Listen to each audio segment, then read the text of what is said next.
We're back to Neil Haley Show. My guest today is business strategist, author, speaker, Jean Kuhn. Jean, how are you? And you talk so much about getting to speak in front of the right audience.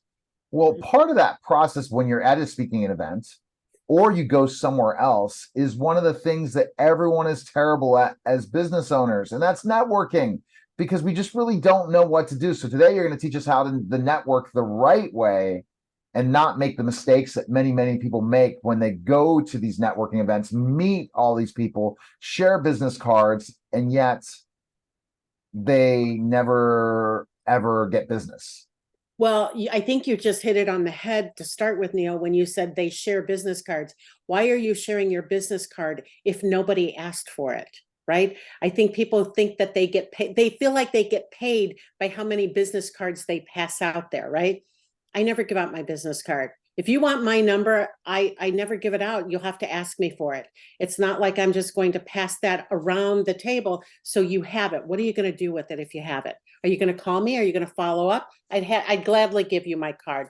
But if you're not even going to call me, why do you need my card? You're going to do like what most people do. You're going to collect a big pile of business cards on your desk. And then eventually in 2 or 3 years, you're just going to toss them all in the trash because they're so old, and you're going to start over. That's how people network today, Neil.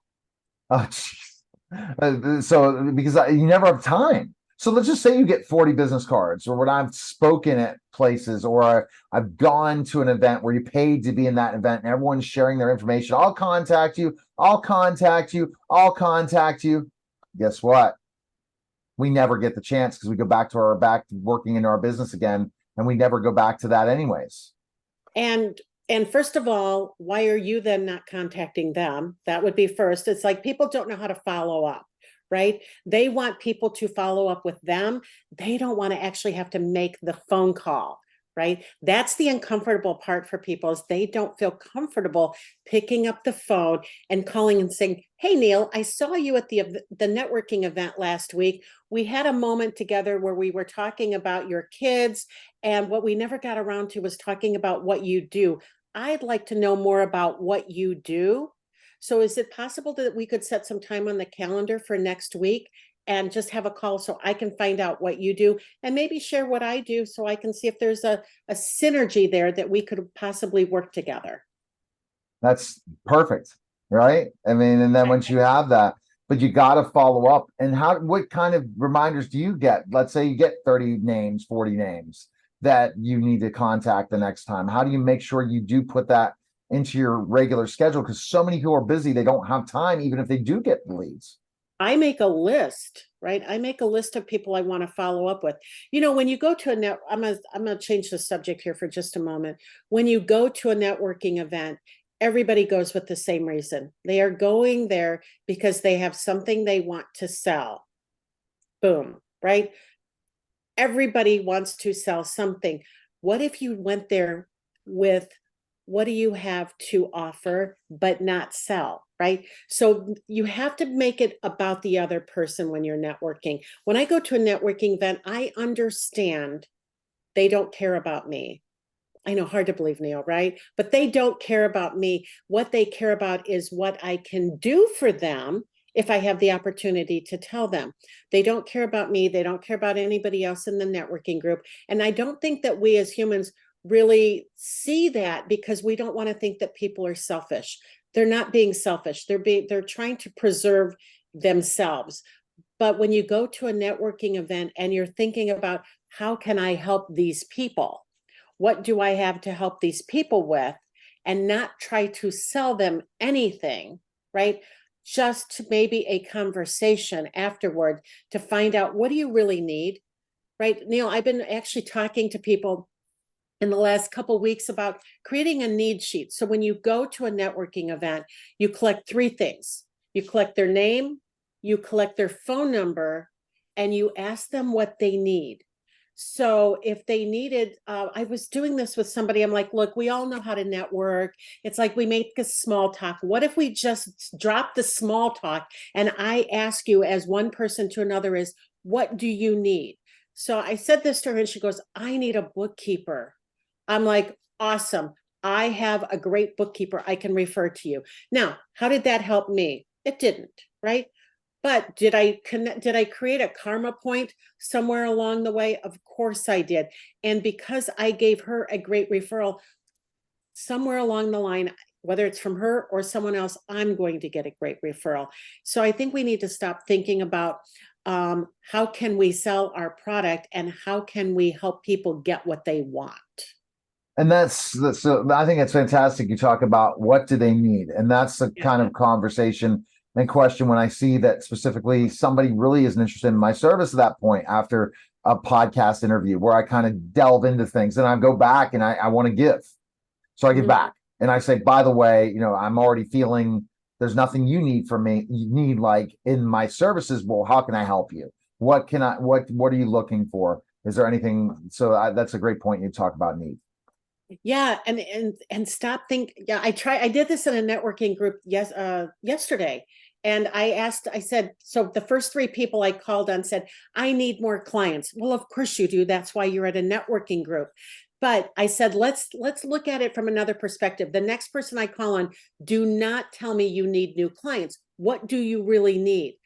And I asked her, and she said, I need to meet people who want to do and who really wanted to buy her services. As again, I said, I just said, I want somebody to give me an example of what you need, not new clients. Who's next? And I moved on, right? That offended her, right? As I was teaching, I moved on to somebody else who would give me the answer so I could make the point of how you do this, right? Stop asking for new clients. Ask for what you really need. Maybe it's a referral partner. Maybe it's somebody who their ideal client is your ideal client. That's what you need. I always ask for speaking opportunities. Surprised?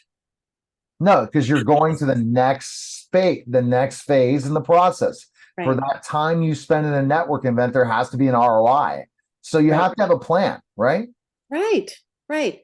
You have to have a plan, but it can't be that I need to bring in new people right now today. That could be a benefit, and you may get that, right? But it can't be that I need to sell these people my services when you go to a networking event. And if people would stop thinking about themselves and start thinking about, Bob Berg said it so beautifully in the book, The Go-Giver, right? That as a matter of fact, give me 1 second here, Neil, and I am going to pull this up because it's the law of compensation. Your income is determined by how many people you serve and how well you serve them, right? If you would stop thinking about what's in it for me and how can I serve more people, you would see people literally standing in line to give you money. And I believe that completely. And so I the do some too. especially to your clients, even if you give a little bit more to clients, that's not expected. It's over delivering. I don't like the whole under promise, over deliver, but I'd rather I promise a lot and I even over deliver even more, just because I'm giving and really want to see that whatever way I can, not looking at always as a financial thing. The more we give, the more we're going to get back. And Well, that's I love what you just said about that, because actually that is the first law of compensation, right? I'm sorry, the first law of stratospheric success is the law of value, right? Your true worth is determined by how much more you give in value than you take in payment, right? right. So, yeah, Bob has 5 laws. So if you've not read the book, The Go-Giver, absolutely read that book. And honestly, I'm a certified Go-Giver coach. I don't really talk about that because I just use the principles though in my coaching, but I don't really talk about So I love that we have these conversations. Gene's probably it. like, well, I'm used to this formatic podcast. You're on my radio show. It's a different story, Gene. We just go with the flow. Yeah. And that's the fun thing. And whatever comes out of Jean Kuhn's mouth, we never know. So, A lot of so people say networking. So that. we come out with the networking. That's the same thing with me because that's what we are. We're givers. So I think that's the thing that's missing with a lot of people that go from the corporate world to the business world. In my experiences talking to people where they still look at things like when they were working in corporate or working for somebody else and how we don't cross the line in specific ways because, okay, this is what the company pays versus we're no longer thinking like a business. We're thinking like givers to give so that we get lots in return and not understanding that what we do as in service-based business is so important to provide value so that they keep talking about you, right? Well, I think that's really important to talk about too, though, that people who are now entrepreneurs who came from the corporate world, they never had to sell themselves unless it was to get a job, right? To get a job, they had to sell themselves, but on their skills, not on who they are personally or what the product is they're selling. They didn't have to do that.